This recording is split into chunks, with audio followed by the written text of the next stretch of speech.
तो बेटा हम आगे मूव करते हैं। अब मैं बात कर रहा था बेटा कि जब ये पूरा पार्ट देखा गया कि भाई देखो ओवरलैपिंग इस तरीके से हो रही है, टाइप ऑफ ओवरलैपिंग हमने अलग अलग डिस्कशन किए हुए, जब ये कंप्लीट कंक्लूजन हमें मिला कि भाई हाँ अलग अलग टाइप की ओवरलैपिंग है, सब बातें हुई, तो ऑब्वियस है कि बेटा, तो मैंने आपको एक बात कही कि भाई हमारे पास एक पैरामीटर आता है जिसको हम डिटेल में आगे डिस्कशन करेंगे, बॉन्ड पैरामीटर कहते हैं। मतलब अलग अलग चीजों को मेजर करने का, मतलब अलग अलग चीजें जैसे बॉन्ड लेंथ मेजर करनी है, बॉन्ड एनर्जी मेजर करनी है, बॉन्ड एंगल मेजर करना है, इसे बोलते हैं बॉन्ड पैरामीटर। बात समझ में आ रही? तो ये पढ़ेंगे हम, ऐसा नहीं कि बेटा ये आएगा नहीं, टॉपिक आएगा, लेकिन अब ये बात क्या हुई कि जब ये बॉन्ड पैरामीटर की बात आई, इसको धीरे धीरे हम यहां पर इंक्लूड करते जाएंगे और बाद में अलग से आपको अलग से बताऊंगा भी बॉन्ड पैरामीटर को। यहां पर तो धीरे धीरे इंट्रोड्यूस करेंगे कुछ कंपाउंड में, लेकिन बाद में अगर किसी कोई अननोन कंपाउंड हो तो आपको कैसे कनेक्ट करना है बॉन्ड पैरामीटर में, तो वो भी आपको बताऊंगा। तो ध्यान देना बेटा कि जब बॉन्ड पैरामीटर को ऑब्जर्व किया गया तो देखा गया कि भाई किसी एक कंपाउंड में अलग अलग टाइप की ओवरलैपिंग है, लेकिन बॉन्ड पैरामीटर ऐसा नहीं कह रहे। बॉन्ड पैरामीटर के अकॉर्डिंग, मतलब ओवरलैपिंग के अकॉर्डिंग कॉन्सेप्ट बिल्कुल अलग दिख रहा था और बॉन्ड पैरामीटर के अकॉर्डिंग कंडीशन अलग दिख रही थी। अब जब ये कॉन्ट्राडिक्शन हुआ तो ये बात आई कि भाई हाँ यहां पर कुछ और हो रहा है, यहां पर एक्चुअली केवल ओवरलैपिंग हो रही है, ये कह दें वो गलत हो जाएगा। मतलब ऐसा नहीं कह रहा हूं कि बेटा ओवरलैपिंग नहीं हो रही थी, लेकिन पॉइंट ये था कि ओवरलैपिंग के अलावा भी कुछ और चल रहा है। अब समझ पा रहे मेरी बात को? पहले ही बताए, मैं जो बात कहना चाह रहा हूं उसको कनेक्ट करना, एग्जांपल तो मैं दूंगा ही दूंगा, लेकिन पहले उस कॉन्सेप्ट को थोड़ा सा, मतलब उस बात को थोड़ा सा दिमाग में रखने की कोशिश करिए। पॉइंट बहुत सिंपल है। मैंने आपको बोला ओवरलैपिंग के अकॉर्डिंग अलग दिखा और बॉन्ड पैरामीटर के अकॉर्डिंग वो एक ही कंपाउंड में अलग नेचर दिखा। जब दोनों के बेसिस पर अलग दिखा, मतलब अगर दोनों के बेस पे एक ही दिखता तो फिर बात खत्म हो जाती, लेकिन दोनों के बेस पर अलग दिखा, इसका मतलब क्या? फिर साइंटिस्ट ने बोला कि भाई यहां पर कुछ ना कुछ तो गड़बड़ है, यानी कुछ और भी चल रहा है, केवल ओवरलैपिंग की बात नहीं हो रही।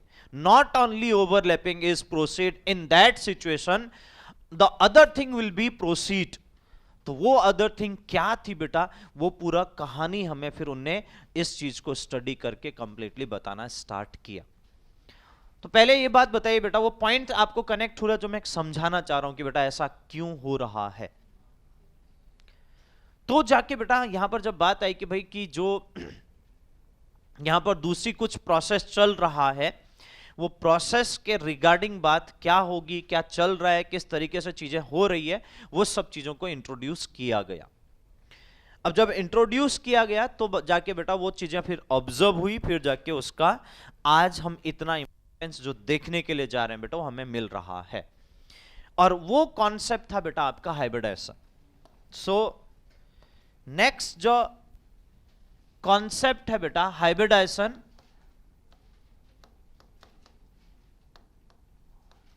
एंड अगर आप सिंपली ये ध्यान दो बेटा, हाइब्रिडाइजेशन जो है वो लिमिटेशन ऑफ वीबीटी है।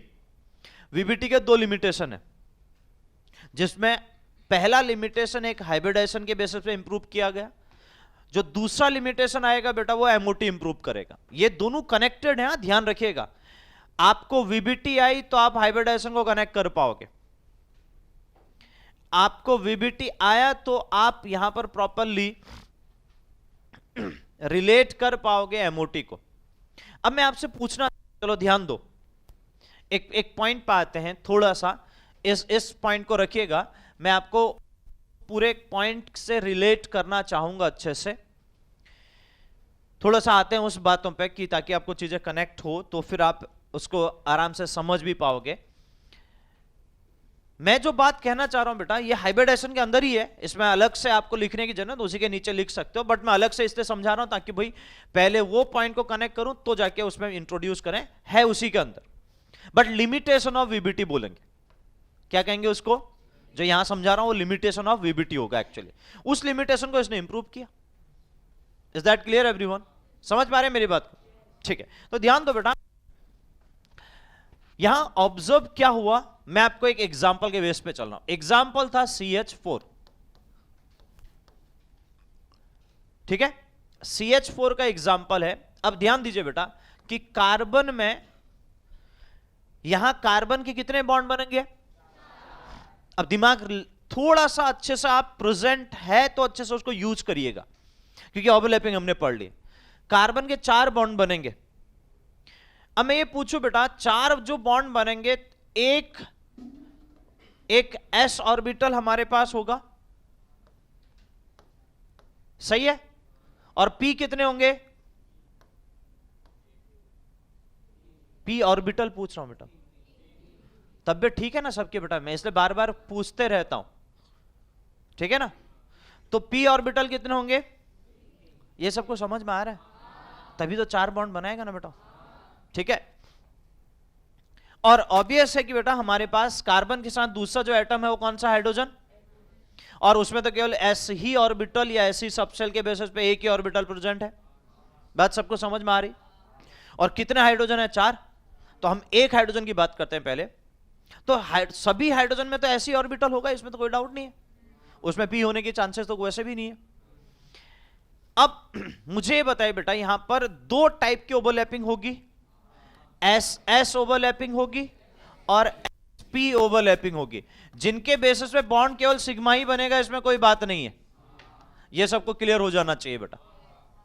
और हम बात कर रहे हैं बॉन्ड बनना मतलब पॉजिटिव ओवरलैपिंग। मैं फिर से ये कह रहा हूं कि अगर हम बॉन्ड बना रहे हैं तो दिमाग में रख लेना कि हम पॉजिटिव ओवरलैपिंग की बात कर रहे हैं। बात समझ में आ रही ना सब, ठीक।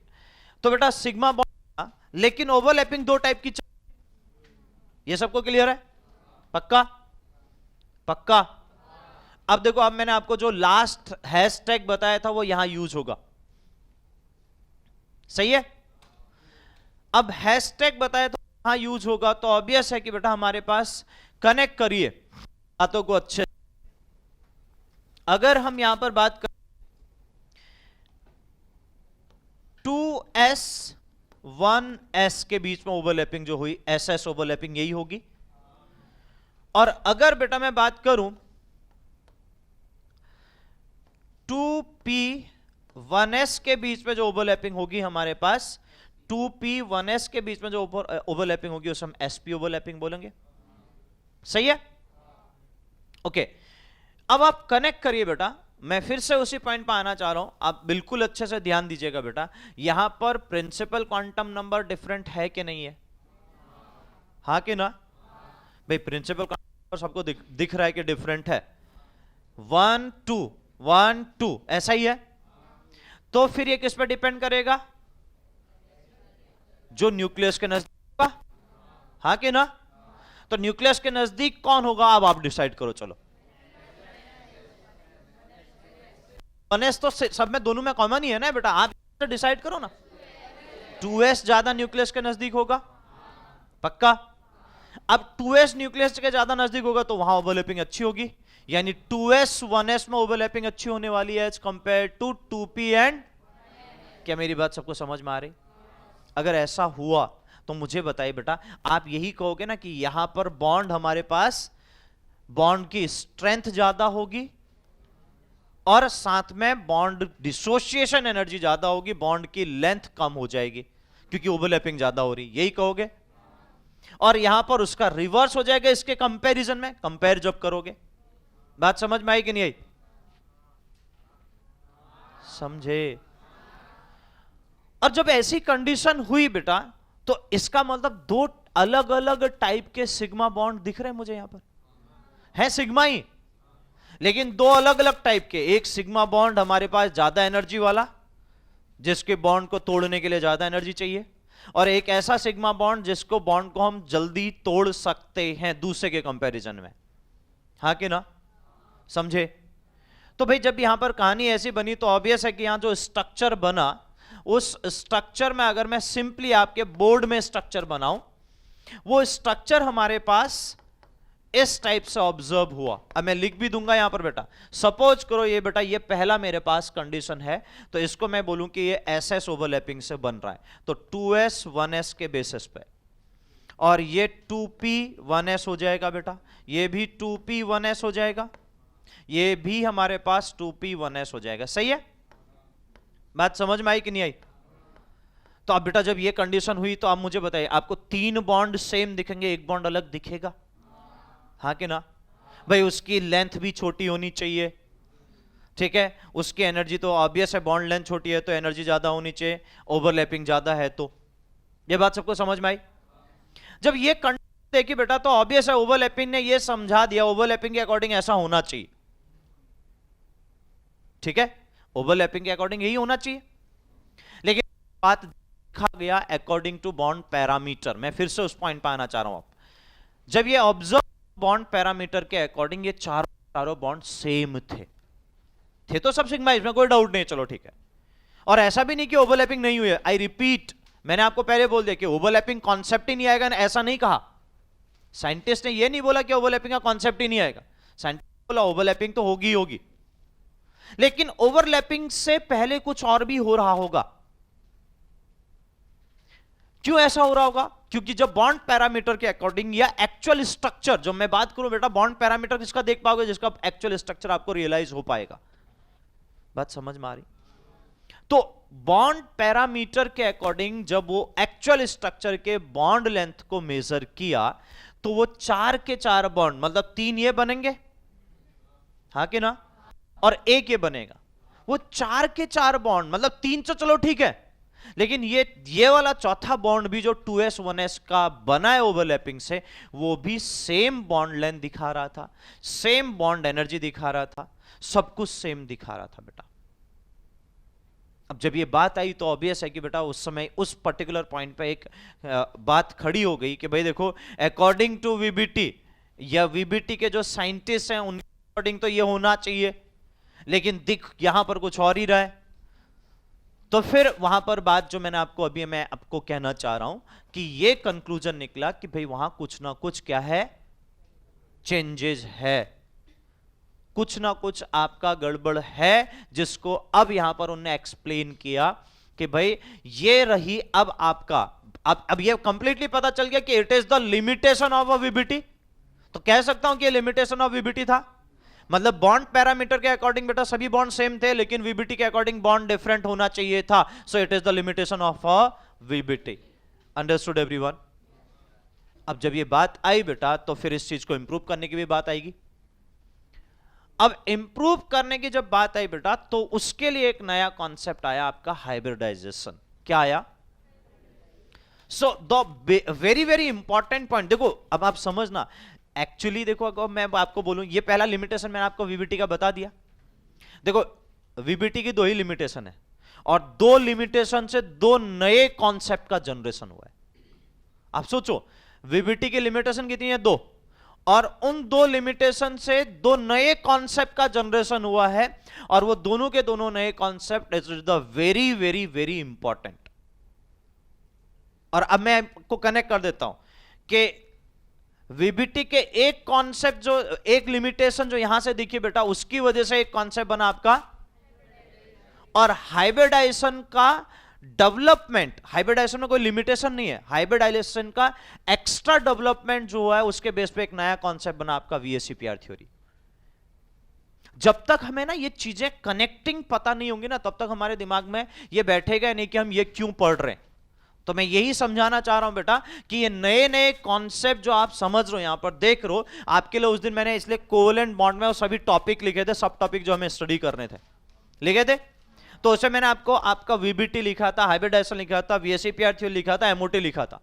तो अब मैं इनको लिंक कर रहा हूं, अब मैं इन सबको लिंक करने के लिए जा रहा हूं। तो वीबीटी का एक लिमिटेशन जो यहां पर आपको एक्सप्लेन किया, इस लिमिटेशन से कॉन्सेप्ट आया हाइब्रिडाइजेशन, समझे?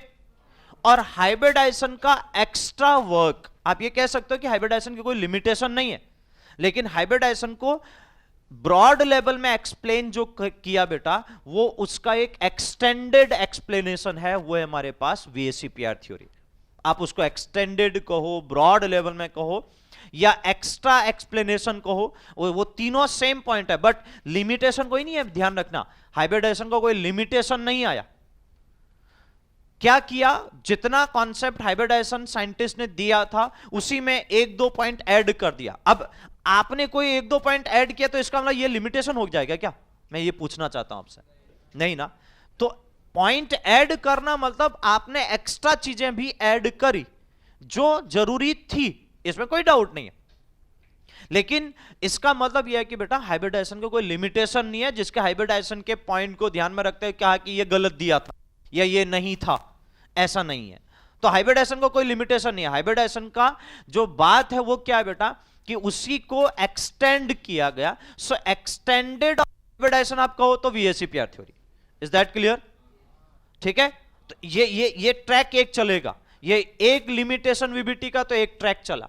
दूसरा लिमिटेशन आपका बेटा, आपका जो लिमिटेशन आएगा वहां, अभी लिमिटेशन को यहां डिस्कस करूंगा ही नहीं, क्यों, क्योंकि उस जैसे लिमिटेशन को बताऊंगा तो उसका कॉन्सेप्ट आ जाएगा सीधा आपका एमओटी। तो वीबीटी के दो लिमिटेशन है बेटा, और दोनों से आपके नए कॉन्सेप्ट बने हैं, पूरा नया टॉपिक बना है, मैं सिंपल ये कह सकता हूं। बात समझ में आ गई? तो ये पिक्चर क्लियर हुई सबके दिमाग में? अगर मैं ये पूछूं बेटा कि आपका कि वीबीटी का पहला लिमिटेशन क्या है जो अभी आपको मैंने बताया, तो क्या कहोगे? ये तो कॉन्सेप्ट है बेटा यार, वीबीटी का लिमिटेशन बोल रहा हूं मैं कि वीबीटी के अकॉर्डिंग जो ओवरलैपिंग अलग अलग थी तो वो उससे बॉन्ड लेंथ, बॉन्ड एनर्जी अलग अलग होनी चाहिए थी, लेकिन अकॉर्डिंग टू बॉन्ड पैरामीटर वो सभी के सभी बॉन्ड अगर वहां पर ओवरलैपिंग उस टाइप की है तो हमारे पास वो सेम दिखी। Is that clear?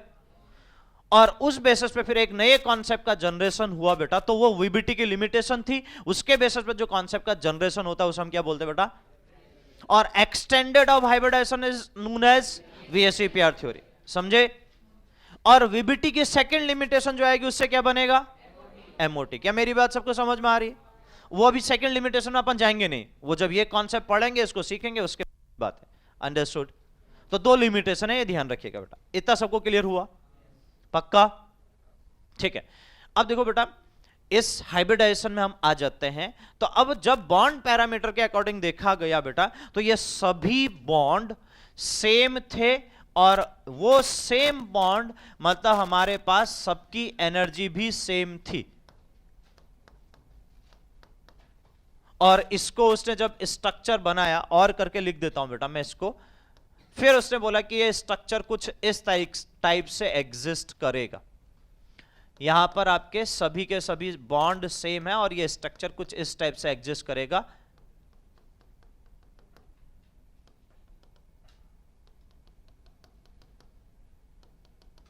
ठीक है, और फिर बात कही गई कि जो हाइब्रिड दिखाएगा इस बेसिस पे, उसको नाम दे दिया गया कि इस पूरे में जो हाइब्रिडाइजेशन दिखाएगा वो sp3s है।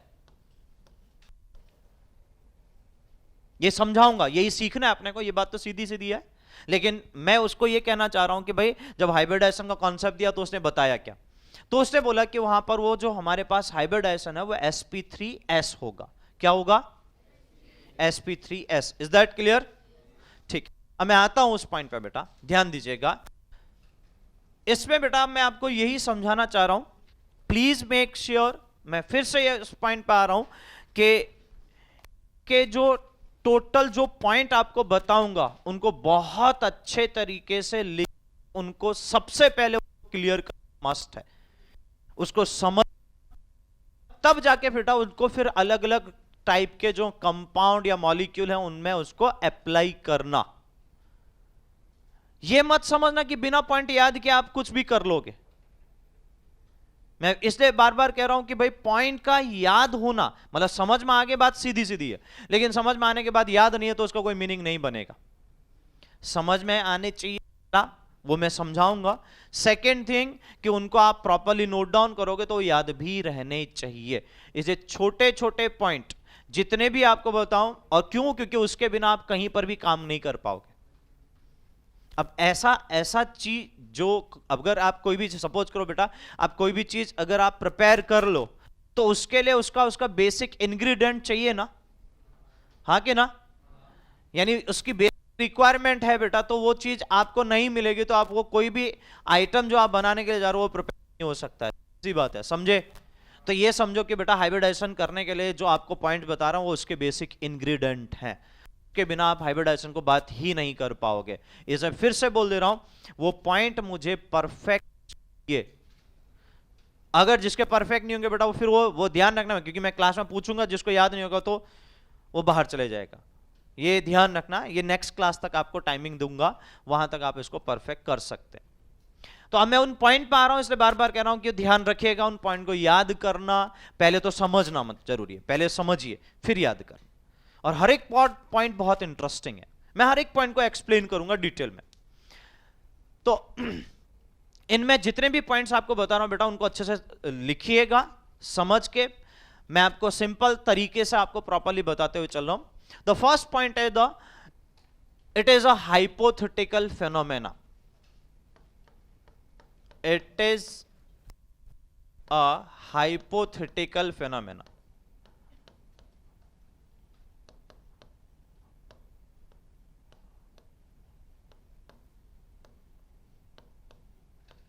ठीक है, ये एक हाइपोथेटिकल कॉन्सेप्ट है बेटा, मतलब सीधी सी बात है कि आपको प्रैक्टिकली तो दिखने वाला है नहीं।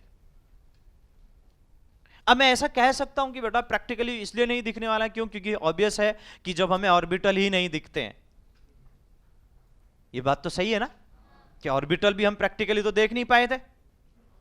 सबशेल की भी हमने बात नहीं करी थी, हमने केवल क्लाउड देखा था, उसके बेस पर हमने उसके शेप को डिटरमाइन किया था। अरे समझे? तो भाई सीधी सी बात है बेटा, फिर मैं यहां पर हाइब्रिडाइजेशन का फिनोमेना जो चल रहा होगा अंदर उसको भी नहीं देख पाऊंगा। यस और नो? तो इन सिंपल वर्ड कि अगर आपको ये देखना है कि हाइपोथेटिकल है, तो इसके लिए आप रीजन लिख सकते हो कि भाई कि ऑर्बिटल एंड सबशेल का जो शेप है बेटा वो हमारे नॉट अ प्रैक्टिकल ऑब्जर्वेशन। जब वो हमारे पास प्रैक्टिकल नहीं है तो बेटा हाइब्रिडाइजेशन कभी भी प्रैक्टिकल नहीं हो सकता, इसलिए वो हाइपोथेटिकल फेनोमेना है। कनेक्टिंग पता चला क्या कहा मैंने? यस और नो?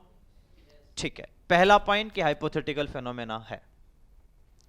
सेकेंड पॉइंट कि बेटा यहां पर जो दूसरा पॉइंट आता है, अब पॉइंट आपको नोट डाउन करना है, मैं आपको एक्सप्लेन करूंगा, पहला पॉइंट मैंने लिख दिया था, लेकिन सेकेंड पॉइंट आपको प्रॉपरली पहले मैं बोलूंगा, सुनिएगा, फिर उसको नोट डाउन करिएगा। मैं पॉइंट रिपीट करते रहूंगा, कोई दिक्कत नहीं बेटा। पॉइंट ये कहता है बेटा कि हमारे पास जो यहां पर बात आती है बेटा कि जो केसेस बन रहे हैं one by one, hypothetical phenomena है, ठीक है, अंदर हो रहा होगा जिसकी वजह से ऐसे स्ट्रक्चर नहीं मिले हमें, वो चेंज होके सबके सब सेम मिले, तो वो ऐसा क्या हो रहा होगा?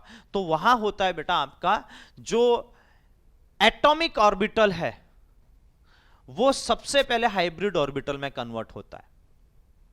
ठीक है, एटॉमिक ऑर्बिटल क्या होता है बेटा? हाइब्रिड ऑर्बिटल में कन्वर्ट होता है ड्यू टू इंटरमिक्सिंग। क्या होते हैं दोनों में? इंटरमिक्सिंग हो रही है, इंटरमिक्सिंग होने के बाद वो हाइब्रिड ऑर्बिटल। पॉइंट में आप भले लिखो या अलग से लिखो, इस चीज को हर हमेशा के लिए ध्यान रखना कि कहीं पर भी हाइब्रिडाइजेशन हो तो एटॉमिक ऑर्बिटल इंटरमिक्सिंग के बाद हाइब्रिड ऑर्बिटल में कन्वर्ट हो रहा है, यानी atomic orbital converted into hybrid orbital.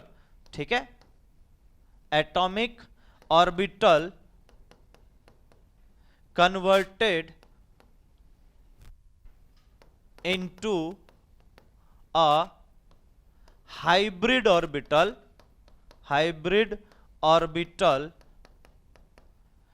due to intermixing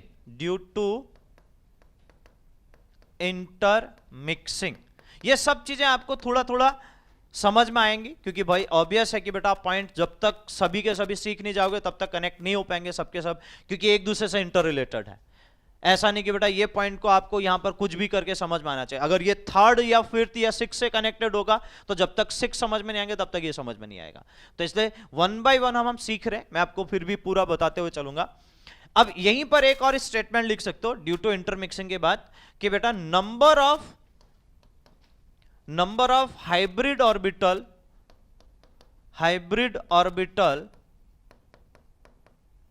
is equal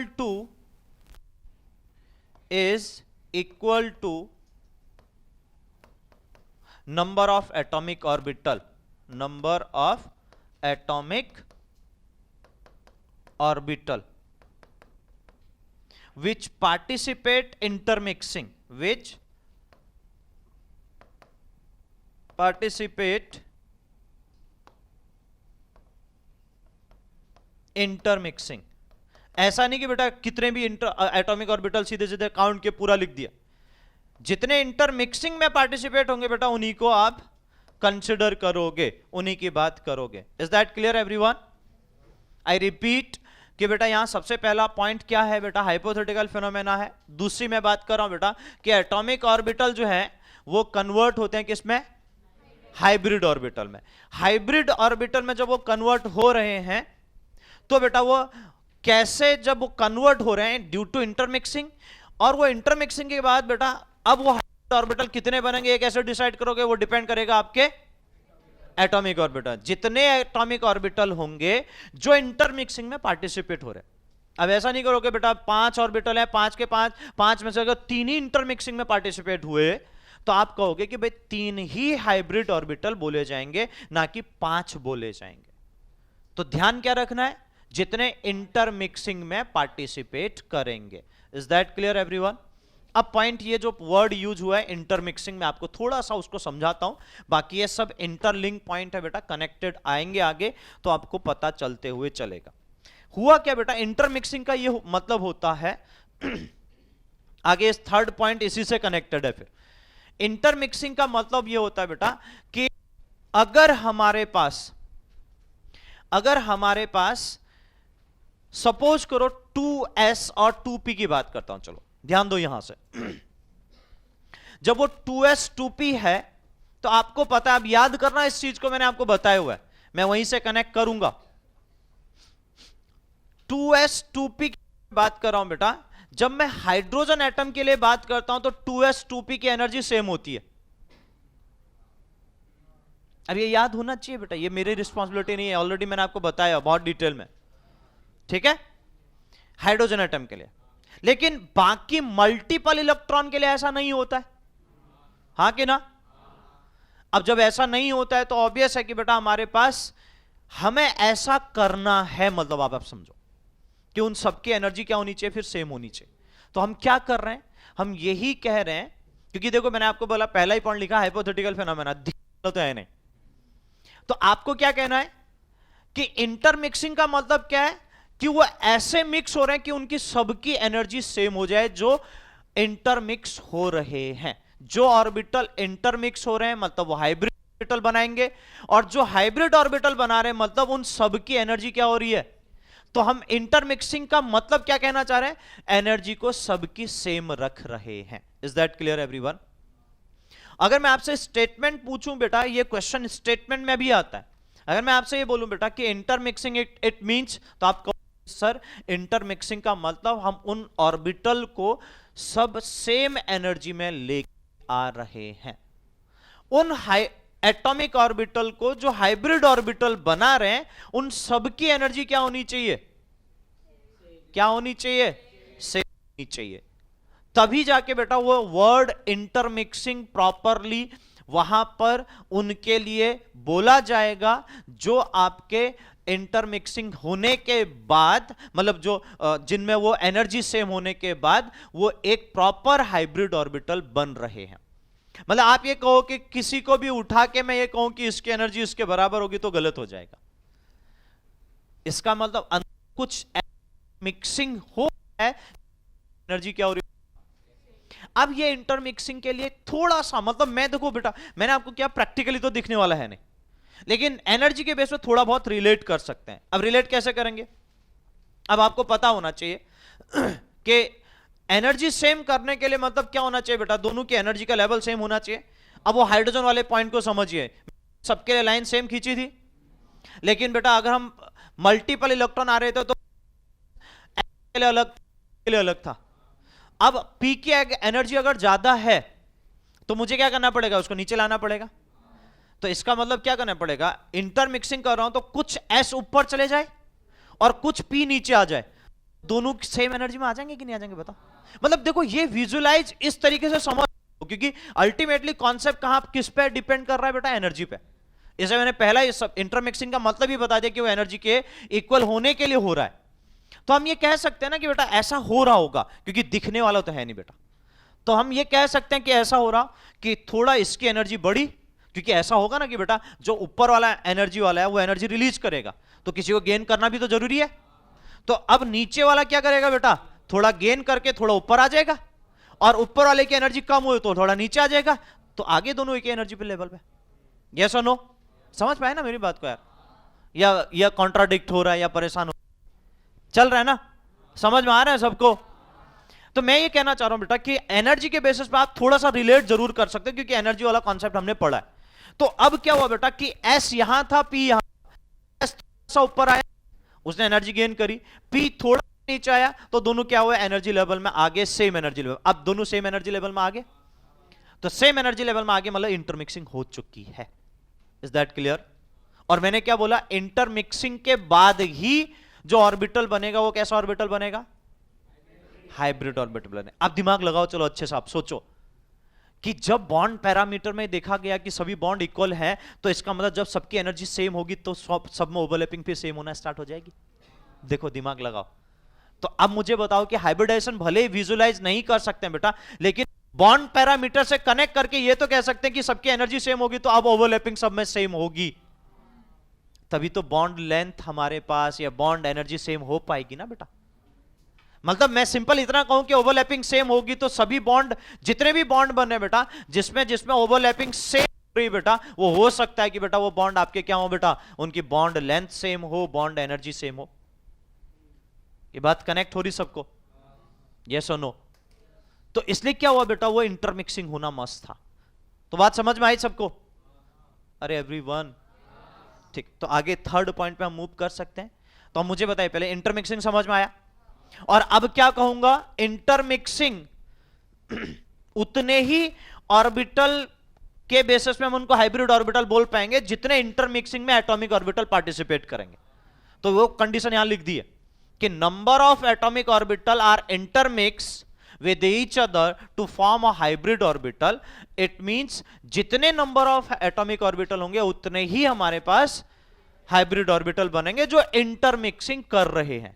अब मैंने आपको फिर से बोल दिया कि एटॉमिक, मैं जस्ट कोई ऐसा नहीं कोई एग्जांपल दे रहा हूं, मैं जस्ट एक हाइपोथेटिकली बात भी कह रहा हूं कि अगर 5 हमारे एटॉमिक ऑर्बिटल हैं बट इंटरमिक्सिंग में 3 ही पार्टिसिपेट हो रहे हैं, तो क्या कहोगे, हाइब्रिड ऑर्बिटल 3 ही होंगे, ऐसा नहीं कहोगे कि 5 हो गए। Understood everyone? बात समझ में आई? हमें काम क्या करना है वो कनेक्ट हुआ, ठीक है? तो मैंने कहा ना इंग्रेडिएंट, अब देखो ये समझो, ये इंपॉर्टेंट है, अगर यही समझ में नहीं आएगा तो हाइब्रिडाइजेशन अल्टीमेटली फिर कनेक्ट नहीं करेगा। समझ में आई ना बात? ठीक है, तो ध्यान रहा है सबको ये पॉइंट कि ये पॉइंट इंपॉर्टेंट है, बहुत ज्यादा है। क्लियर है? आगे मूव करूं, ठीक है? Point number third. अब थर्ड पॉइंट ये कहता है बेटा, जो मैं अभी बोल चुका हूं ऐसे, लेकिन मैं फिर से रिपीट कर देता हूं क्योंकि मैंने आपको बोला कि थर्ड पॉइंट इसी से कनेक्टेड है।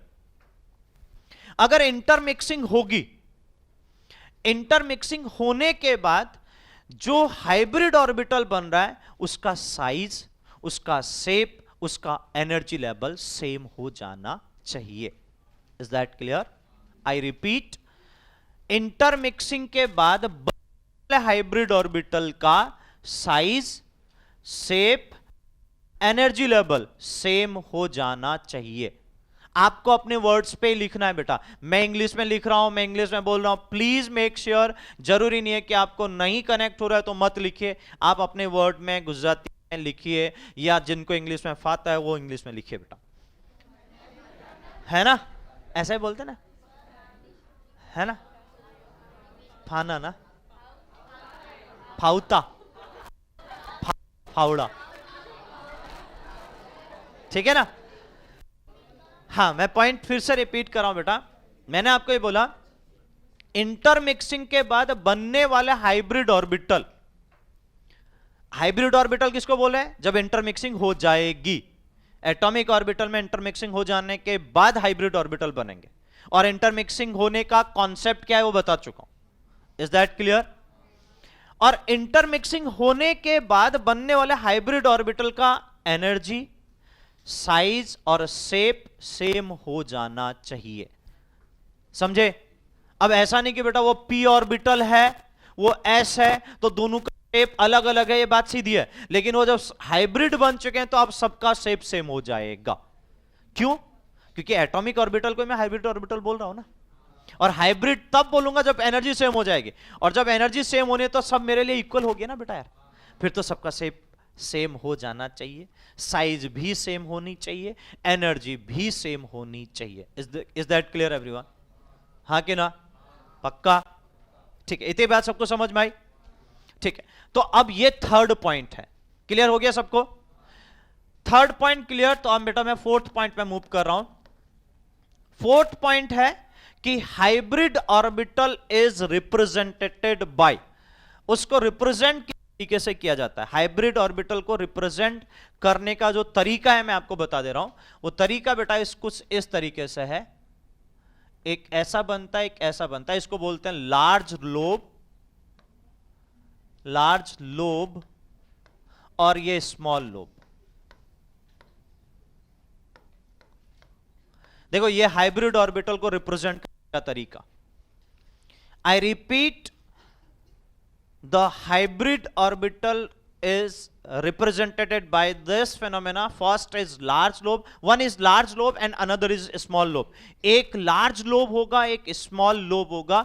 अगर ऐसा नहीं दिखा होगा बेटा, ऐसा कि बेटा ये समझ जाना कि भाई आपने वो ऑर्बिटल को हाइब्रिडाइज की बात नहीं करी है।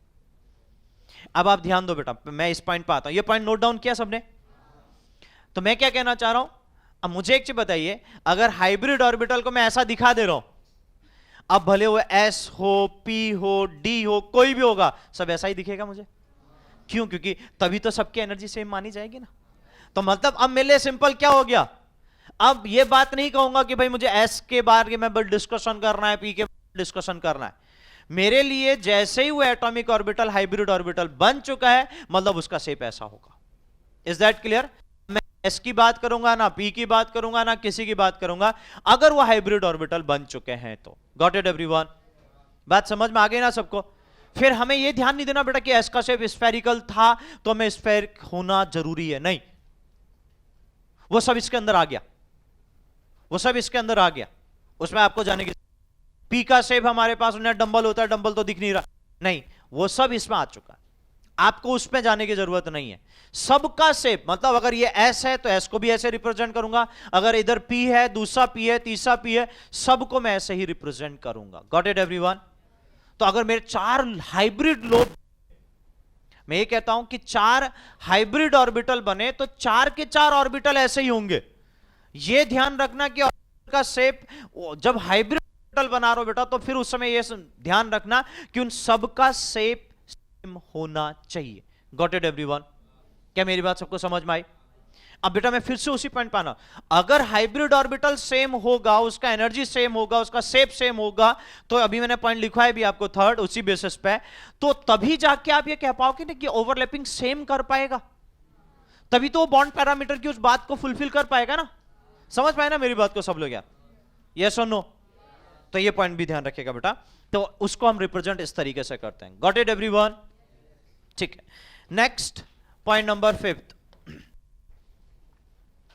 पॉइंट नंबर 5th, जो इंटरमिक्सिंग होती है, अब मैं उस पॉइंट पे आ रहा हूं, सुनिएगा। जो इंटरमिक्सिंग हो रही है और इंटरमिक्सिंग से बनने वाला जो हाइब्रिड ऑर्बिटल है, तो जब हम एटॉमिक ऑर्बिटल के इंटरमिक्सिंग करना बेटा, तो हमें यह ध्यान रखना है कि उस समय भी एनर्जी सेम और नियरली सेम हो।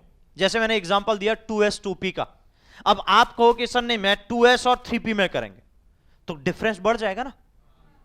तो डिफरेंस बढ़ेगा तो दिक्कत होगी कि नहीं होगी बताओ भाई? ये एनर्जी, वो एनर्जी रिलीज तो करना चाह रहा है, ये ऊपर भी जाना चाह रहा है, लेकिन ये कितना जा पाएगा? एक लिमिट तक जा पाएगा, और बीच में उसको 2p मिल जाएगा, हाँ कि ना, और 3s भी मिल जाएगा। भाई बात समझ रहे हो कि नहीं समझ रहे हो?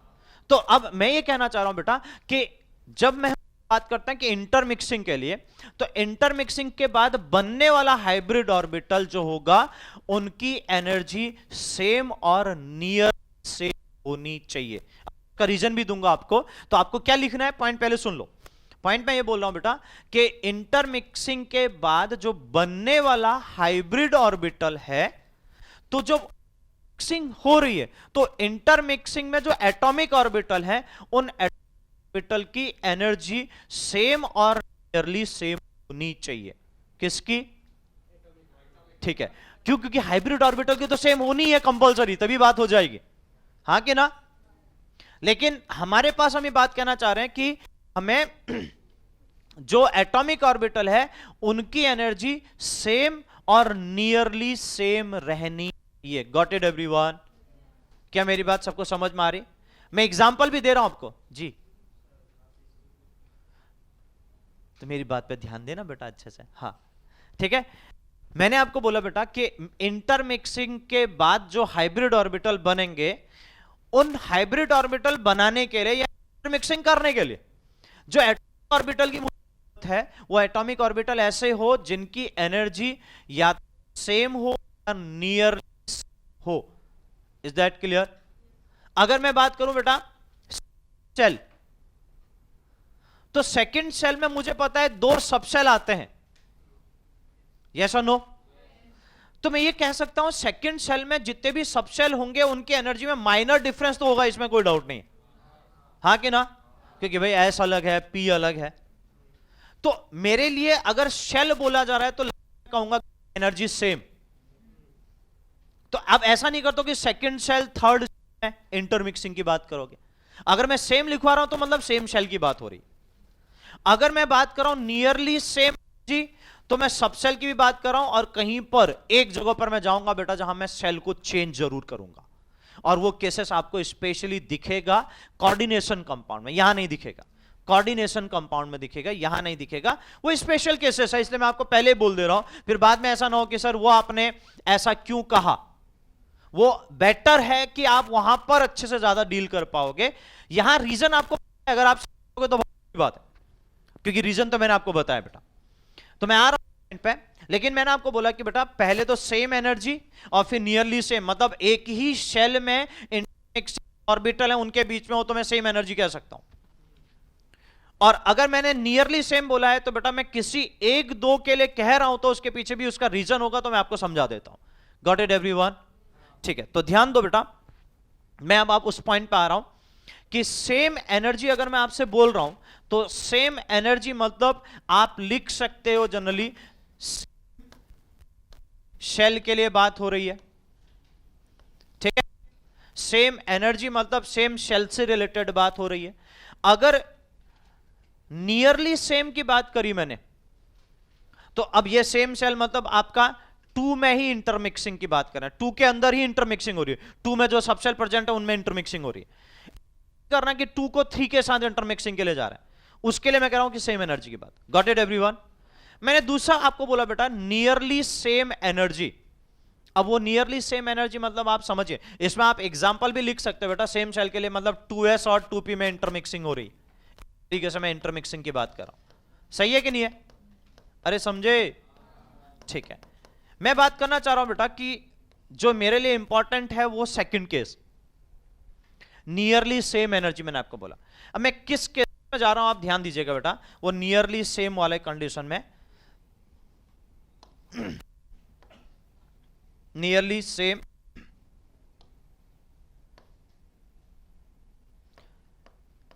सेम एनर्जी के लिए अगर मैं जाऊं बेटा, तो देखिए इस केसेस में अगर आपको क्लियर हो तो शायद मैं लिखूं, तो जिनको कॉन्सेप्ट क्लियर होगा वो समझ जाएंगे।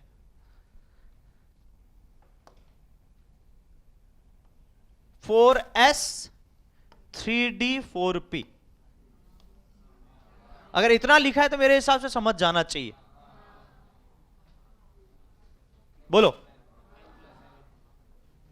क्या मेरी बात समझ पा रहे? पक्का? मैं फिर से पूछ रहा हूं, पक्का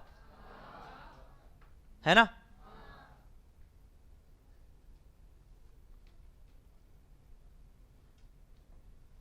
ऐसा क्या कहा था हमने कि भाई इन दोनों डी को बीच में रखा था? वो बोलेगा ना, वो बोलेगा, उससे पूछ। एस से ज्यादा? अच्छा डी की बात करा, हाँ, एस से ज्यादा पी से कम, तो बस इसलिए बीच में रखा था। तो इसका मतलब अगर मैं बात कर रहा हूं कि बेटा इन दोनों में इंटरमिक्सिंग हो सकती है, क्योंकि ये तो सेम शेल वाले हैं, तो इसमें तो ऑटोमेटिकली हो जाएगी, क्योंकि वो दोनों के बीच में आ रहा है यार बेटा। हो जाएगी कि नहीं हो जाए बताओ, समझे कि नहीं समझे? समझ पाए ना? देखो अब मैं बार बार ये कहता हूं कि भाई ये कनेक्टेड क्यों है, अगर वो चीजें क्लियर हैं तो मुझे यहां ज्यादा परेशान होने की जरूरत ही नहीं पड़ेगी। समझ गए ना भाई? देखो अगर आप ये कह रहे हो कि 4s 4p में हो सकता है, तो 3d तो उन दोनों के बीच में आ रहा है कि नहीं आ रहा है? तो उस तो ऑटोमेटिकली कर सकता है ना बेटा फिर उस बेसिस पे। Understood everyone? समझे कि नहीं समझे? और ये जरूर लिख लेना बेटा, it is the very very important and it is applicable only for in coordination compound. ठीक है, it is applicable in coordination compound, जहां स्पेशली कोऑर्डिनेट बॉन्ड की सबसे ज्यादा इंपॉर्टेंस है। मतलब वो यहां नहीं पढ़ सकते क्योंकि उसके लिए पूरा चैप्टर ही अलग है बेटा, कोऑर्डिनेट कंपाउंड।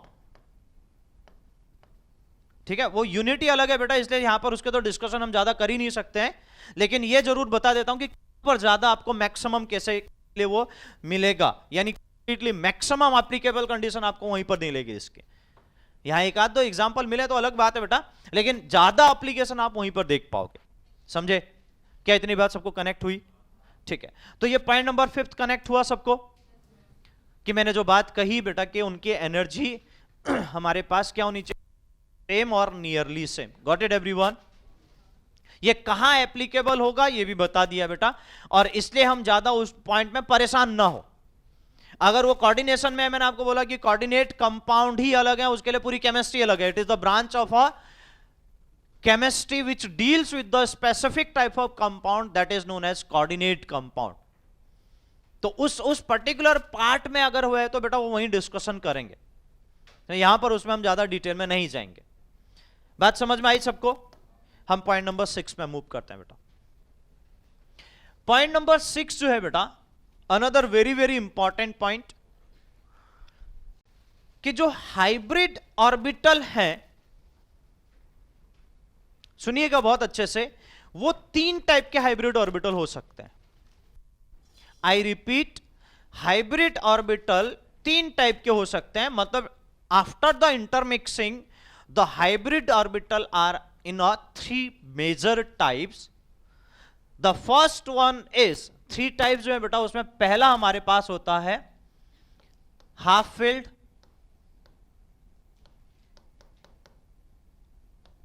हाफ फिल्ड मतलब वही ऑर्बिटल आप दिमाग में रखो जिसमें 1 इलेक्ट्रॉन होता था, हाँ कि ना? तो हाफ फिल्ड ऑर्बिटल आएगा आपके पास। अब इसमें कंडीशन ध्यान रहे, इसमें क्या कौन सा बॉन्ड बनेगा? कोवेलेंट। कैसा बॉन्ड बनेगा बेटा? तो आपको क्लियर हो जाना चाहिए वैसा ही कैसे कोवेलेंट बॉन्ड का फॉर्मेशन करेगा। समझे? ठीक है। दूसरा हमारे पास आता है बेटा एम्प्टी ऑर्बिटल। ठीक, या मैं पहले फुल्ली फिल्ड लिख लेता हूं, फुल्ली फिल्ड। ठीक है, तो इसको बोला जाता है एक्चुअली लॉन पेयर। ठीक है, इसको बोला जाएगा लॉन पेयर। बात समझ लो? अब मैं इसको भी अभी थोड़ा सा डिस्कस करूंगा, पहले मैं थर्ड कैटेगरी लिख देता हूं इसमें बेटा। तीसरा मैंने आपको बोला एम्प्टी। अब एम्प्टी अगर मैंने आपको बोला बेटा एम्प्टी ऑर्बिटल, ठीक है ना? तो अगर एम्प्टी ऑर्बिटल होगा तो मुझे ये बताओ बेटा, ऑब्वियस है कि आपको एक कहानी बताई है कि कोऑर्डिनेट बॉन्ड कब बनता है। एक एम्प्टी ऑर्बिटल हो, एक के पास लोन पेयर हो, तभी कोऑर्डिनेट बॉन्ड बनेगा। तो देखो अब आगे उसकी इंपॉर्टेंस। अब इसी वजह से मैं कह रहा हूं कि ये फिर से ध्यान रखना, ये स्पेशली कोऑर्डिनेट बॉन्ड में आपको दिखेगा। अब से कोऑर्डिनेट बॉन्ड में दिखेगा तो ये कोऑर्डिनेशन कंपाउंड में सबसे ज्यादा मिलेगा इस टाइप का, यानी मैं कह सकता हूं मैक्सिमम जो मिलेंगे ये कंडीशन आपको कहां सबसे ज्यादा देखने को मिलेगा? यस। तो यहां नहीं देखने को मिलेगा तो परेशान होने की जरूरत नहीं है कि सर ये तो दिखा ही नहीं, मिलेगा जरूर, लेकिन कहां मिलेगा वो अब आप समझ सकते हो, क्योंकि कोऑर्डिनेट बॉन्ड जहां बन रहा है उसके लिए स्पेशल टाइप ऑफ केमिस्ट्री की हम बात करेंगे, जो मैं बोल चुका हूं। समझे? समझे कि नहीं समझे? ठीक है, तो तीन टाइप के ऑर्बिटल होंगे बेटा, हाइब्रिड ऑर्बिटल जो हमारे पास दिखेंगे। एक तो हाफ फिल्ड, दूसरा फुल्ली फिल्ड, तीसरा एम्प्टी। हाफ फिल्ड तो आपको कोवेलेंट बॉन्ड में पार्टिसिपेट होगा, उसके साथ जो लॉन पेयर है, अब मैं उस पॉइंट पर आ जाता हूं थोड़ा सा। लॉन पेयर की मैं बात करना चाह रहा था बेटा। लॉन पेयर जो होंगे, आप सोचिए अगर वैलेंस सेल में वो इलेक्ट्रॉन जो बॉन्ड नहीं बनाना चाहते हैं, तो ऑब्वियस है कि वो अगर पूरा पेयर फॉर्म है इलेक्ट्रॉन का तो लॉन पेयर, हाँ कि ना? आप इलेक्ट्रॉन पेयर भी बोल सकते हो, कोई दिक्कत नहीं है। तो वो लॉन पेयर बेटा अगर बॉन्ड में पार्टिसिपेट नहीं हो रहा है, बट ये ध्यान दो बेटा, स्टेबल तो वो लॉन पेयर भी होना चाहेगा। क्यों? क्योंकि अदरवाइज बेटा हमारे पास स्टेबल नहीं बनेगा तो फिर कुछ भी हो सकता है, उसका लॉन पेयर जा भी सकता है। तो स्टेबल होना चाहेगा तो वो भी तो ये चाहेगा ना कि भाई हमारे पास जब इंटरमिक्सिंग हुई तो मेरा भी एनर्जी उन सबके बराबर हो जाए, ताकि भाई मैं भी शांति से स्टेबल हो पाऊं, हाँ कि ना? तो उस पूरे, क्योंकि अब आप अगर सपोज करो बेटा आपने ऊपर 2p वाले ने एनर्जी रिलीज करी, 2p वाले ने अगर एनर्जी रिलीज करी और वो 2s में गई, तो 2s वाले को एनर्जी गेन करने के लिए तो 2s ही होगा ना भाई। ऊपर वाला तो एनर्जी गेन नहीं करेगा, ये बात समझ जाओ। एनर्जी अगर ऊपर 2p वाला रिलीज करा तो कौन गेन करेगा? 2s। 2s से नीचे अगर एनर्जी जाएगी तब वो हमारे पास गेन पर का है। अगर 2s गेन करेगा तो 2s की एनर्जी बढ़ी तो ऊपर जाए। अब ध्यान दो, अगर वो ऊपर गया तो ऑब्वियस है कि सपोज करो 2s के पास, मतलब 2s में पूरा इलेक्ट्रॉन पेयर है, वो लॉन पेयर के फॉर्म में बैठा है, पूरा पेयर है। तो अब एनर्जी एब्जॉर्ब करके वो एनर्जी उसकी बढ़ेगी तो से, तो वो उस लेवल में आएगा ना जहां 2p आना चाह रहा है। इसकी एनर्जी इसने रिलीज करी, वो नीचे आया, और इसकी एनर्जी उसने गेन करी, वो बढ़ा, तो लेवल में आ सकते हैं। तो भाई सेम एनर्जी लेवल में आ गया तो अल्टीमेटली क्या हुआ? हाइब्रिड ऑर्बिटल बन गया। Is that clear? लेकिन ऐसा क्यों होगा, समझ पाए कि नहीं समझ पाए पहले बताओ। भाई देखो, अगर 2p ये चाह रहा है बेटा हाइब्रिड ऑर्बिटल बनाना, तो ऑब्वियस है कि बेटा उसको एनर्जी रिलीज करनी है, तो एनर्जी रिलीज कर रहा तो गेन करने वाला भी तो कोई होना चाहिए, और ऊपर वाला तो गेन करेगा नहीं, तो नीचे कौन है उसके? 2s ही होगा। और उससे नीचे तो तब जा सकता है जब 2s कहे कि मुझे एनर्जी की जरूरत नहीं है भाई, हाँ कि ना? समझे? और ऐसा तो नहीं कि बेटा कि भाई इलेक्ट्रॉन मतलब एनर्जी कोई गेन करेगा ही नहीं, क्योंकि जिसकी पोटेंशियल एनर्जी कम होगी उसको तो एनर्जी गेन करनी ही करनी है बेटा, मजबूरी है उसको, भले एनर्जी वो नहीं भी चाहता है तब भी उसको गेन करनी पड़ेगी। क्योंकि एनर्जी कहीं बेटा आपका, जब आप पढ़ते हो इतना बेटा, energy neither be created nor be destroyed, only it can change from one form to another form. Is that clear? तो क्या हो रहा है बेटा, 2s ने जितनी रिलीज करी 2p को गेन करनी पड़ेगी, क्योंकि सेकंड सेल से एनर्जी बाहर नहीं जानी चाहिए, हाँ कि ना? तो मजबूरी है बेटा। अब जब मजबूरी है तो अब वो इलेक्ट्रॉन पेयर है तो वो भी एनर्जी गेन करके ऊपर आ जाएगा, तो दोनों की एनर्जी सेम हो गई, बन गया हाइब्रिड ऑर्बिटल। समझे? तो इस तरीके से बेटा वो लॉन पेयर भी पार्टिसिपेट होता है। Understood everyone? क्या मेरी बात सबको कनेक्ट हुई? तो लॉन पेयर भी हम इंपॉर्टेंस देंगे जब हम हाइब्रिड ऑर्बिटल की बात करेंगे, तो किस तरीके से देंगे यहां से समझा दिया। अंडरस्टूड? ठीक है, अब हम आगे आते हैं बेटा नेक्स्ट पॉइंट। पॉइंट नंबर 6 हो चुका है ना। पॉइंट नंबर 7, पॉइंट नंबर 7 ये बोलता है बेटा कि hybrid orbital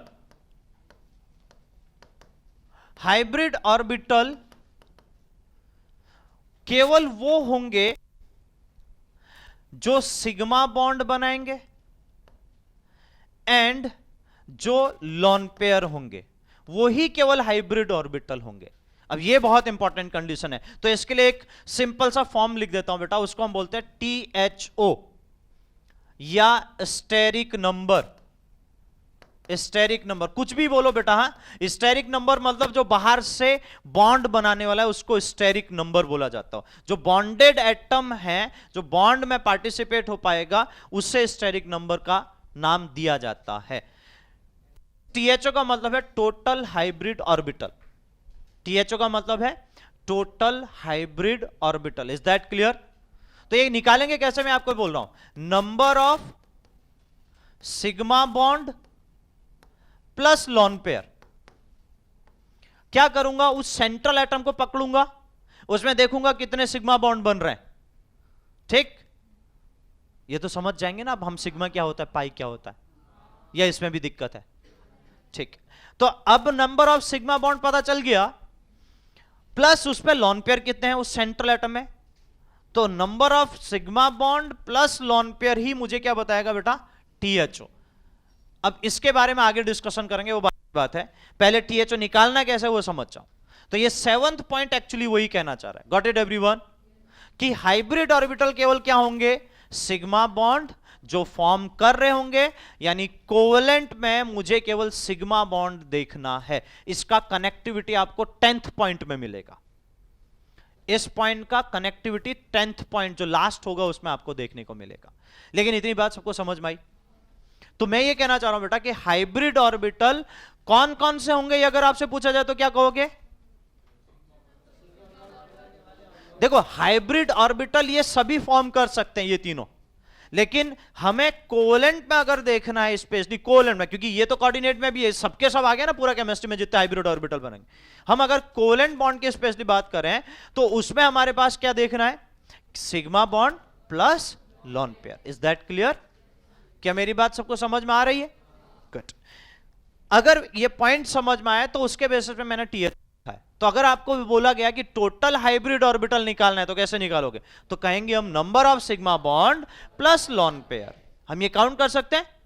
it is applicable central atom, देखो ये सेंट्रल एटम की बात हो रही है, ये समझना बेटा कि सराउंडिंग, देखो कहीं पर भी अगर आपको बोला जाए कि किसके लिए निकालना है तो आपको ध्यान रखना सेंट्रल एटम के लिए।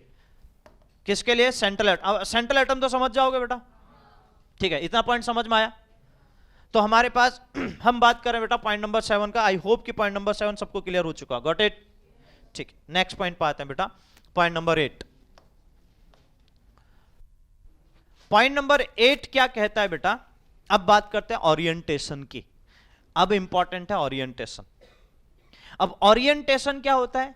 ओरिएंटेशन का मतलब कि भाई आप किस तरीके से अरेंज हो रहे हो। जैसे अगर मैंने आपको बोला कि बेटा आपको क्लास में, आप अभी ब्रेक में बाहर निकले फिर अंदर आए, तो आपको पता नहीं कि आपकी सीट कहां पर है, आप शांति से वहां पर आकर बैठ जाओगे या वहां पर बैठ के दूसरे को परेशान करोगे? बताओ, वो डिपेंड करता है सर कंडीशन पे या टाइम पे, है ना, हाँ कि ना? लेकिन क्लास के टाइम पे तो शांति से बैठते हो, ये बस मान रहे हो आप, बैठते नहीं हो, वो बताए मुझे, ठीक है ना, थोड़ी देर के लिए मान लेते हैं। तो अगर आप देखो बेटा वहां पर बैठो, इसका मतलब आप वहां पर बैठे हो तो इसका मतलब आप स्टेबल हो, कम से कम उतनी देर तो स्टेबल हो जितनी देर बैठे हो, हाँ कि ना? तो उसको बोला जाता है ओरिएंटेशन। इंग्लिश मीडियम वाले तो समझ रहे होंगे बेटा, मैं गुजराती मीडियम वालों के लिए स्पेशली वो वर्ड यूज कर रहा हूं कि आपका अरेंजमेंट, कि आप प्रॉपरली कहां पर अरेंज हो आज के दिन में, तो वो आपका ओरिएंटेशन ही कहलाएगा। Understood everyone? समझे? तो अब क्या होगा बेटा कि मॉलिक्यूल ओरिएंटेशन यानी अरेंज हो रहा है, तो वो किस किस पे डिपेंड करेगा? वो डिपेंड करेगा नंबर ऑफ हाइब्रिड ऑर्बिटल पे और टाइप ऑफ हाइब्रिड ऑर्बिटल पे। I repeat, orientation is depends on number of hybrid orbital and type of hybrid orbitals. जो ओरिएंटेशन है उस ऑर्बिटल के बेसिस पे वो किस तरीके से डिपेंड करेगा बेटा, तो वो आप डिसाइड करोगे number of hybrid orbital and second thing is type of hybrid orbital. Got it everyone? समझे? समझे? ठीक है, ये बहुत इंपॉर्टेंट है, ध्यान दीजिएगा।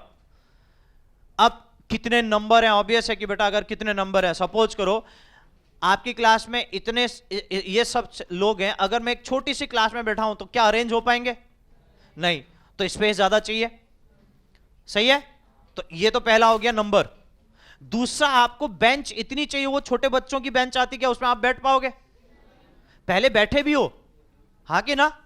लेकिन अभी वो छोटे वाले बच्चों की जो बेंच आती है उसमें बैठ पाओगे? That is another point is the बेटा की टाइप ऑफ ऑर्बिटल। मतलब ऑब्वियस है कि आपकी हाइट, आपकी लेंथ ज्यादा है तो वो छोटे बच्चों के उसमें नहीं बैठ सकते हो, नहीं सेट हो सकते हो, तो ऑब्वियस है कि बेटा आपके वो फिर टाइप ऑफ ऑर्बिटल पर डिपेंड करेगा। समझ पा रहे हैं ना मेरी बात को? थोड़ा सा भावनाओं को भी समझने की कोशिश करो तो अच्छा रहेगा। है ना? ना मेरी भावनाओं को और किसी की नहीं बेटा, है ना? ओके, अब ये बात आई कि भाई हमारे पास वो ओरिएंटेशन दोनों पॉइंट पे डिपेंड करने वाला है। तो अगर ये पॉइंट आपने डिक्टेट कर लिया बेटा, नेक्स्ट पॉइंट इसी से कनेक्टेड है। ठीक है, अब जो नंबर पे और वो टाइप ऑफ ऑर्बिटल पे जो डिपेंड करेगा कि नंबर ऑफ हाइब्रिड ऑर्बिटल कितने हैं और टाइप ऑफ हाइब्रिड ऑर्बिटल कौन से हैं, उन दोनों पे अगर ये डिपेंड करेगा। अब वो पूरे उस स्पेस में आपको क्या लिखना है, पॉइंट में आपको बोल रहा हूं कि उस स्पेस में या वो 3D में वो इस तरीके से अरेंज होगा, वो ऑर्बिटल हाइब्रिड ऑर्बिटल इस तरीके से उस स्पेस में, स्पेस का मतलब समझ लो 3D में, वो इस तरीके से अरेंज होंगे कि उनमें रिपल्सन क्या हो, मिनिमम। क्या हो बेटा? Minimum. I repeat, the point is कि बेटा आपको उन हाइब्रिड ऑर्बिटल को उस स्पेस में, और स्पेस करके ब्रैकेट में लिख सकते हो 3D। ठीक है, तो आपको यह ध्यान देना बेटा कि वो हाइब्रिड ऑर्बिटल उस स्पेस में या 3D में ऐसे अरेंज होंगे कि उनके बीच में जो रिपल्सन हो, क्या हो बेटा आपका, कैसा हो, मिनिमम रिपल्सन। अब बताओ, अगर मैंने रिपल्सन मिनिमम कर दिया तो स्टेबिलिटी बढ़ जाएगी।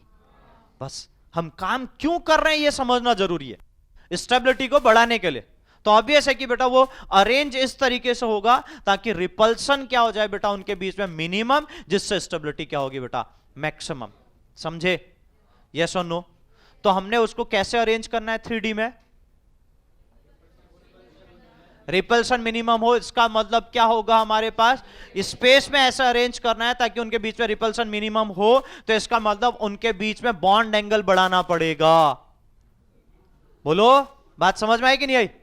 कि अगर सपोज करो ये दो एटम यहां से सेंट्रल एटम से कनेक्टेड है, तो इनके बीच में बॉन्ड एंगल कम रखूंगा, तो ऑब्वियस है कि बेटा रिपल्सन ज्यादा होगा कि कम होगा, ज्यादा होगा। अगर मैं इनको इनके बीच में डिस्टेंस बढ़ा दूं, मतलब ये जो जोन है बेटा, ये डिस्टेंस को ज्यादा कर दिया, तो ऑब्वियस है कि अब क्या होगा बेटा, रिपल्सन क्या हो जाएगा, कम हो जाएगा। रिपल्सन कम होगा तो स्टेबिलिटी बढ़ेगी। Is that clear? मतलब ये पॉइंट आपको ये समझाना चाह रहा है कि बेटा आप मॉलिक्यूल को स्टेबल कर रहे हो। Understood everyone? समझे? ठीक है, point number 10 and last point. अब देखो बहुत इंटरेस्टिंग पॉइंट है, और देखो इंटरेस्टिंग क्यों है, शायद आप कनेक्ट कर पाओगे अगर मेरी बात को, प्रीवियस टॉपिक को आपने बहुत अच्छे से कनेक्ट किया है। तो जो हाइब्रिडाइजेशन फॉर्म होता है ना, ठीक है, हाइब्रिडाइजेशन जो फॉर्म हो रहा है वो बॉन्ड बनने से पहले हो रहा है। समझ पाए मेरी बात का?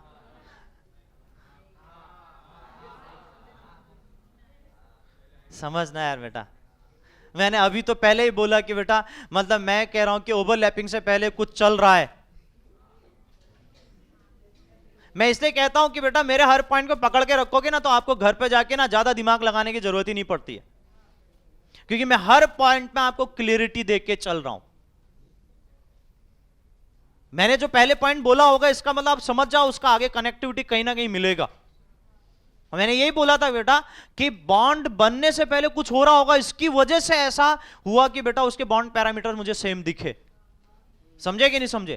तो इसका मतलब क्या हो गया, बिफोर बॉन्ड फॉर्मेशन हाइब्रिडाइजेशन होगा। तो ये 10th पॉइंट कहता है before bond formation the hybridization is proceed. Is that clear? मतलब हाइब्रिडाइजेशन होने, मतलब हाइब्रिडाइजेशन का होना पहले जरूरी है, तब जाके बॉन्ड बनेगा। तो मैं ये कह सकता हूं before bond formation the hybridization is proceed. Is that clear? क्या मेरी बात सबको समझ में आई? अच्छा, आप दिमाग लगा पा रहे हो तो मैंने एक आपको 7th पॉइंट आपको लिखवाया है जहां THO की बात कर रखी है। बताओ आप समझ में आ जाएगा? क्योंकि हाइब्रिडाइज्ड ऑर्बिटल बन जाएंगे, वो ओरिएंटेशन ऐसे होंगे कि पहले सिग्मा बॉन्ड बनेगा। ये पहले बता रखा था आपको, हाँ कि ना? भाई देखो, अगर जब एक दूसरे से आए पास में, तो पहले कौन सा बॉन्ड बना है? तो अब सिग्मा बॉन्ड पहले बनेगा और हाइब्रिडाइजेशन बॉन्ड बनने से पहले हो रहा है, तो ओरिएंटेशन ही ऐसे होगा कि पहले सिग्मा, ओनली सिग्मा बॉन्ड ही पार्टिसिपेट करेगा। बात समझ में आई कि नहीं आई? तो बस ये पॉइंट इसलिए लिखा है कि वहां पाई बॉन्ड यूज नहीं हो रहा है। अब समझे? तो मैंने बोला था 10th पॉइंट आपको कनेक्ट करेगा 7th पॉइंट से। बात समझ में आई? अब मुझे बताओ, ये सबके सब पॉइंट में किसी को कोई पॉइंट में दिक्कत है? पहले तो ये बता दो, समझ में आया? पक्का? अगर ये पॉइंट कनेक्ट हो गए तो ये पॉइंट याद हो जाने चाहिए। मैंने ये बोला कि बेटा ओरिएंटेशन आपका जब उस, मैंने वीबीटी में भी आपको बताया था, तो यहां आते हुए पहले कौन सा बॉन्ड फॉर्म हो रहा है, और मैं बोल रहा हूं कि बेटा ये बॉन्ड फॉर्म होने से मतलब सिग्मा हो पाई हो, पहले सिग्मा बन रहा है, ये आपको पता चल चुका है। लेकिन सिग्मा बॉन्ड से भी पहले हाइब्रिडेशन हो रहा है, तो कौन सा बॉन्ड बनेगा फिर पहले? तो सिग्मा बॉन्ड ही इन्वॉल्व होगा, क्योंकि शेप तो सिग्मा बॉन्ड ही दे देगा ना उसको। क्योंकि 3D में स्पेस में अगर आप अरेंज कर रहे हो उसको, तो पहला जो बॉन्ड बन रहा है वो सिग्मा बॉन्ड बन रहा है, तो जो स्ट्रक्चर बना वो 3D में आपने जो अरेंज किया वो तो सिग्मा बॉन्ड ही अरेंज करके बता देगा ना उसको। समझे कि नहीं समझे? यस और नो? तो इसलिए बेटा पाई बॉन्ड का इन्वॉल्वमेंट हाइब्रिडाइजेशन में कहीं नहीं होता, ये समझ जाओगे अब? पक्का? ठीक है। अब मुझे बताइए, किसी को कोई डाउट यहां तक? पक्का?